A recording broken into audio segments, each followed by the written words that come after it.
Global warming. London's religion. I'm not kidding. Going from Romania to London, I was actually experiencing culture shock. How everything was about the environment. It's like our taxis are environment friendly, our construction workers are environment friendly, our menu is environment friendly. I was like, whoa, Jesus, are you worshiping Mother Gaia? Like, you don't hear about God as much as you hear about the environment when you go to London. But it's a topic, right? Everyone is talking about it. Now, when you try to debate it, some individuals try to either say, well, it doesn't exist or it exists. And then they start talking about charts and graphs and about shit that I don't know or care about. And this type of conversation is incredibly boring. It is the best way that you can make it so that you lose the audience. And it's also like social media will immediately plaster a warning under the video. It's like, no, it is real. Here's what the scientists paid by the government are saying. So no, I really hate that conversation. My favorite conversation is like, yes, let's assume it's working so that we need to donate more money to the government to change the weather. I understand that now there's a conspiracy theory on Twitter that the government changed the weather in order to summon hurricanes over Florida. And I'm like, well, obviously it's a conspiracy theory because what the government can do is to change the weather so that the hurricanes don't happen. That's what AOC said.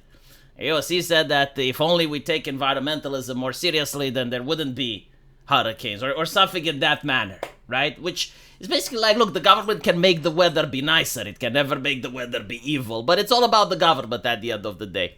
So those are the types of conversations that I like having.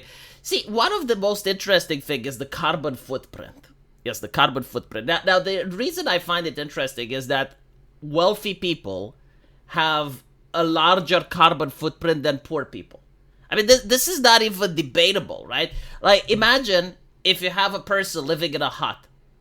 Like, he is incredibly poor, he's destitute, he's living in Africa, he's in a hut, maybe has access to a well, right? Now, imagine that person has 50 kids.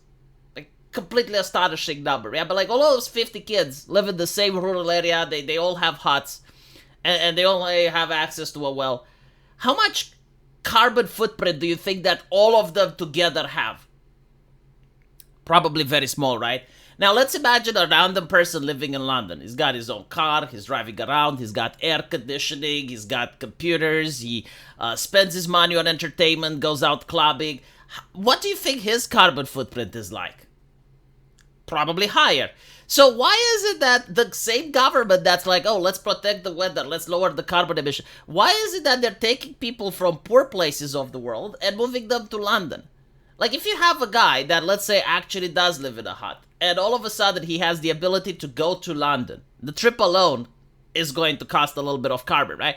But now he's in London, now he's getting welfare, now he's getting a check. Okay, well, now he's getting a smartphone, now he's using electricity, now he's taking Ubers and driving around. You're increasing the carbon, aren't you? Why are you doing this with millions of people? I mean, if your job is to actually lower the carbon footprint by bringing people from poor places where the carbon footprint is low and sending them in places where they're surrounded by all these amenities and all of them create carbon, why is that not a conversation? Why is it never, the immigration is bad for the environment? It's always, the air conditioning is bad for the environment. It's like, okay, so why are you bringing people from places that don't have as many air conditionings into places where there's an air conditioning in every single building? So this is something that is a lot more interesting than to talk about whether it happens or not.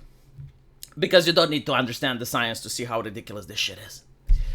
So there's also a research now. And it turns out that electric car owners have higher than average carbon footprints.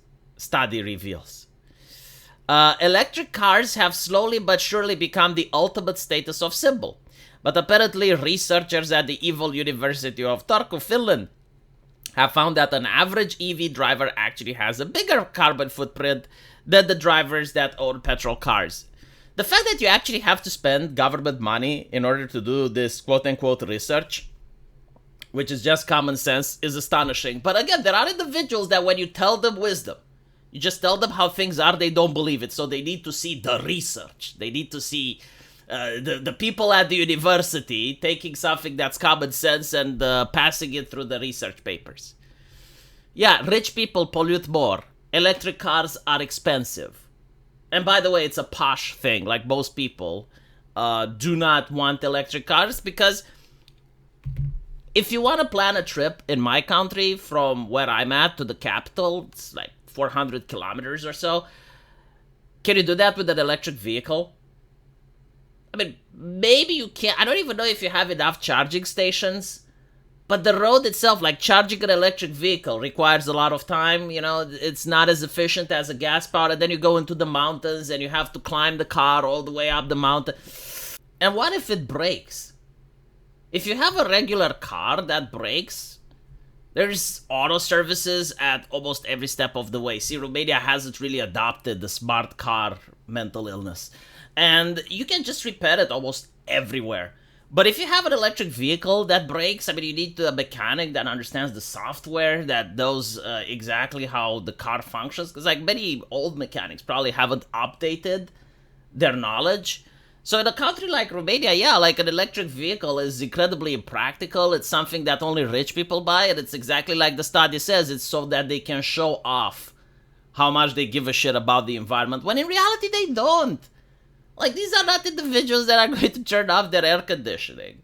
These are some of the most wealthy people. And again, my theory is that the more wealthy you are, the bigger the carbon footprint. Like, there is no way you can convince me that Jeff Bezos, which has access to yachts, or these Hollywood elites that have their own personal jets, that they somehow pollute at the same level as I am. In fact, I wouldn't be surprised, like, if my entire family put together is polluting less than these individuals pollute in a single month. So, yeah, notice how, like, most of these environmentalist policies, they're not targeting the wealthy, they're not targeting the rich, they're not targeting the elites, they're targeting the average person.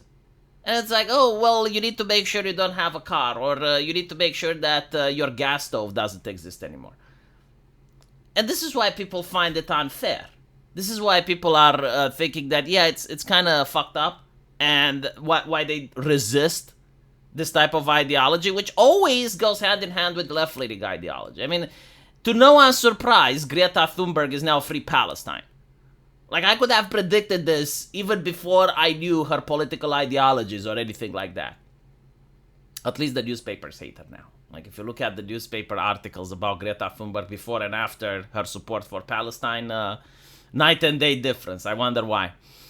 Anyway, let me know what you guys think. And as usual, I'll see you in the comment section. Take care.